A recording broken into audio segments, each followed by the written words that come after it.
Sets నుంచి, two different knowledge sets నుంచి కానీ, టూ ఈక్వల్ నాలెడ్జ్ సెట్స్ నుంచి కానీ మనం తీసుకుంటున్నప్పుడు కంపల్సరీగా మనకి ఇంటర్మీడియట్గా మనం మ్యాథమెటిక్స్ అన్నది నాలెడ్జ్ షేరబిలిటీ, నాలెడ్జ్ కంపాటబిలిటీ కానీ మీకు నాలెడ్జ్ ఒక దాంట్లో ఉన్న నాలెడ్జ్ ఇంకో దాంట్లో ఉన్న నాలెడ్జ్ రెండింటి నాలెడ్జ్ గురించి తెలియడం. Simple example length calculation, your height calculation, your weight calculation, ఇద్దరిని కంపారిజన్ చేయాలి. నీకన్నా ఒక పెద్దోళ్ళు నీకన్నా ఒక చిన్నోళ్ళని కంపారిజన్ ఎలా తెలుసుకోగలుగుతున్నాం? యూనిట్స్ మెజర్మెంట్స్ అంటాము. ఆ యూనిట్ మెజర్మెంట్ ఏంటి? ఏంటి mathematics simply countabilities. There is 1 0 2 right? అవునా కదా? దేర్ ఇస్ నెగిటివ్ నెంబర్స్ ఉంటాయి, పాజిటివ్ నెంబర్స్ ఉంటాయి. అలాగే అవునా కదా?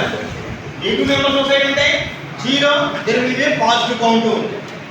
ఇన్ జనరల్ మనకి న్యాచురల్ నెంబర్స్ వచ్చేటప్పటికి 0 నుంచి మనం కౌంటబిలిటీ చేసుకోవచ్చు. నెగిటివ్ నెంబర్స్ ఏవి కూడా మనకి there will be of anything what to be somewhat reckonable things అన్నిటిని కూడా నెగిటివ్ నెంబర్స్ తో క్యాలిక్యులేట్ చేస్తాం. ఎనీ యాడబుల్ థింగ్స్ ఏమంటే కనుక పాజిటివ్ నెంబర్ తో కండిషన్. దాని మొత్తాన్ని హోల్ నెంబర్స్ అంటున్నాం. Mathematics simple basic mathematics. I am recalling all the things simple. ఏని కూడా ఆ మ్యాథమెటిక్స్ అన్న చిన్నప్పుడు మీకు ఎలాగైతే కనుక ఏమి ఎందుకు నేర్చుకున్నారంటే there will be of knowledge మీరు కంపేర్ చేసుకునేటప్పుడు దెర్ బేసిక్ సెన్స్ మీకు కొత్త సబ్జెక్ట్ ఏం కాదండి. ఏ అనేది కొత్త సబ్జెక్ట్ ఏం కాదు. మీరు అలా ఫీల్ అవ్వకూడదు. ఆ విషయం there is a two different knowledge session తీసేస్తాం. ఫస్ట్ మీకు దెర్ ఇస్ ఏ ప్రాబ్లమ్స్ అన్నది మీకు ఒక చాప్టర్లో సబ్ చాప్టర్ మీకు అదవుతుందండి.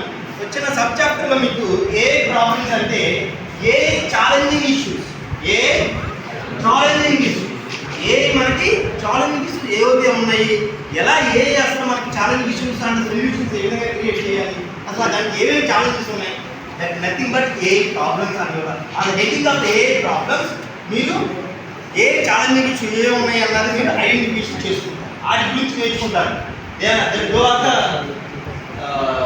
Sub concepts of your A problems అనే హెడ్డింగ్లో మీరు ఏది కూడా నేర్చుకుంటారు. అదవుతుంది. అలాంటి దాంట్లో two different of knowledge sets మనం కంపారిజన్ చేసుకోవాలనుకుంటున్నప్పుడు మనం కంపల్సరీగా ఈ మ్యాథమెటికల్ మోడల్స్ అన్నింటినీ కూడా మనం యూస్ఫుల్గా ఉంటాం.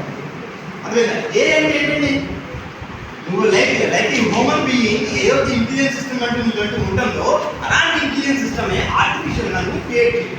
ఇంకో సిస్టమ్ నువ్వు డిజైన్ చేస్తావు అంటే నీ విపరీతం నువ్వు ఆలోచించగలుగుతావు.